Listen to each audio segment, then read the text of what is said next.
I rise tonight, I come here to raise a concern about the township's compliance with federal law. I filed identical Oprah requests, which we discussed tonight, filed identical requests with every municipality in Middlesex County using a website Oprah machine that helps make the process easy. And yeah, unfortunately, I had to come here because of what I learned from the response to my request, specifically that the township has violated the Fair Labor Standards Act. So there's two issues here. The first is that a number of workers who have separated from the township months ago were still on the list that I was given. I requested current employees provided, but in the response that I was provided, there were employees that were seasonal from the summer provided on that list. And so these employees shouldn't have been on part of the response, but I'm glad that they were, because it exposed the problem of illegal underpayment. And you can see I have copies for you all.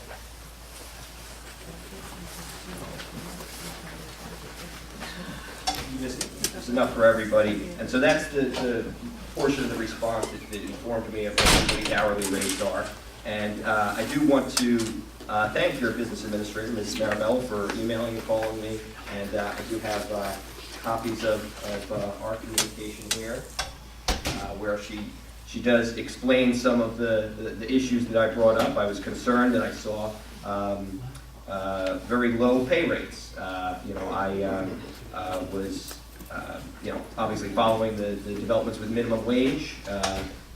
State minimum wage was $8.60 an hour last year. It was increased to $8.85 this year. And so in the course of filing these requests and reviewing the results from these towns, I was surprised to see towns not quite paying that much. But Cranbury, I must say, stood out. No other town that's responded to my request yet paid as low as $7 an hour or $6 an hour, but Cranbury did have some employees on their list at rates like $5 or $5.50 an hour. And so that's when we get into the second issue. Ms. Marabella explained to me that the recreation director believes that those summer seasonal employees are exempt from both the state and the federal minimum wage law. And I want to thank the recreation director. Is Mr. Jacobs here tonight? He's not. Okay, well, I want to thank him for returning my call and discussing the issue with me.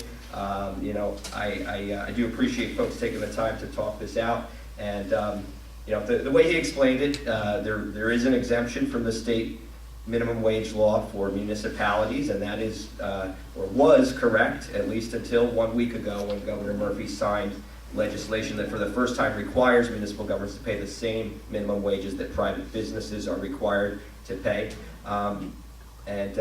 You know, before I go any further, I do want to ask for the record, Mayor Taylor, in your administration, are you committed to pay no less than $8.85 an hour for any work done by township employees effective last Monday? I have to jump in. I'm not going to allow the mayor to answer that question. You know, these are legal questions and legal issues that you've raised, and matters involving attorney-client advice and personnel matters are properly discussed in closed session. Okay, so another way of asking that question would be, is Mayor Taylor's administration committed to following the state minimum wage law? I'd like to note that this is a township committee form of government, as Mike said, so the mayor obviously sets the agenda for the meeting, but the mayor is one of 5, so the administration is the township administration. I will say that on behalf of the township administration, that the township administration will always follow the law. Okay, well, I'm glad that you've committed to do that. Unfortunately, it has not always been the case.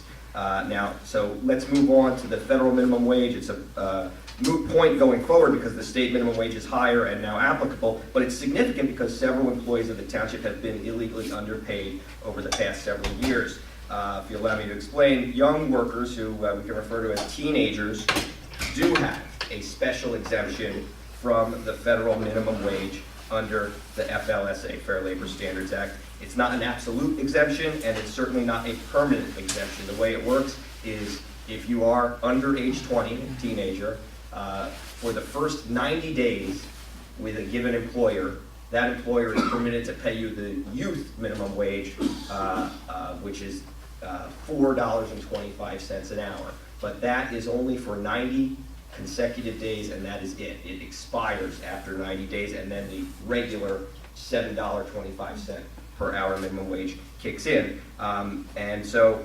I will hand you this document that I think should settle the issue pretty clearly. So it's 3 pages. I just take the 3 pages and pass it on. Basically, what I figured out from the records requests and from your employees speaking with me is that you run summer recreational programming, and that programming is uses these teenage workers, and they're paid $5 an hour for the first summer. It's roughly a 7-week program, and some of the teenagers come back the following summer. And when they come back the following summer, that's the problem, because they're paid $5.50 for their second summer. And so we get to this question of, well, how do we decide of this 90-day clock? And if you don't, let's say, the program's 7 weeks, you don't get to 90 days, you go back to school, you come back and work next summer, does the 90 days start over again? Does the 90 days pause while you're not working there? Well, the U.S. Department of Labor answers the question crystal clear here in fact sheet number 32 on the youth minimum wage. Fair Labor Standards Act. This document was from 2008. It's available on the Department of Labor website. And I'll draw your attention to the first question on page 2 of this fact sheet. And it basically asks this question, and the answer is, a break in service does not affect the calculation of the 90-day period of eligibility. In other words, the 90 calendar day period continues to run even if the employee comes off the payroll during the 90 days. For example, if a student initially works for an employer over a 60 calendar day period in the summer and then quits to return to school, the 90-day eligibility period ends for this employee with this employer 30 days after he or she quits, i.e. 90 consecutive calendar days after initial employment. If this student were to return later to work again for this same employer, the period of eligibility for the youth wage will have already expired. So what's been going on is that folks are being paid $5.50 an hour when they should have been paid $7.25 an hour. So I'm hopeful that the administration will do the right thing and compensate folks for the pay they didn't get that they should have got. And I would, can we please hear from the township attorney on the legality of applying the youth minimum wage to township workers participating in the recreation programs for that second summer? No, I'm going to be looking into it. The township is obviously in receipt of your information, and I'll advise the committee accordingly. Okay. Well, I do want to say thank you to the folks who did speak to me and did engage in a discussion. I'm disappointed that the attorney and his firm has not. I did speak to Mr. Goodell briefly. He said he would call me back. He did not. I did ask him for his opinion on this. He did not give it. And now here we are again with the attorney not willing to defend the actions of the township. Cranbury stands out in many ways, and I think you have a great municipality here, and I think tonight's meeting is evidence of that. But one way you don't want to stand out is in terms of paying much lower than other municipalities or failing to comply with laws, federal or state. So the minimum wage is now $8.85, and the town's going to have to figure out a way to make that work. But you also need to do right by the folks who have been wronged. This is crystal clear. I'm sure the committee members are smart people, and you know what the right thing to do is. The right thing to do is to make it right and correct this mistake. Thank you.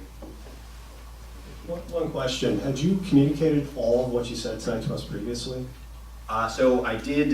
First person I reached out to was Mayor Taylor, and he connected me with the VA. I spoke to her, spoke to the rec director, spoke to the facts you just laid out tonight, all the points you made. Had you sent that to us previously? Because this is the first I'm hearing of it. Again, I believe Mayor Taylor was on the emails, but I don't believe you were. You have the emails in front of you now. Thank you. Appreciate it. You're most welcome.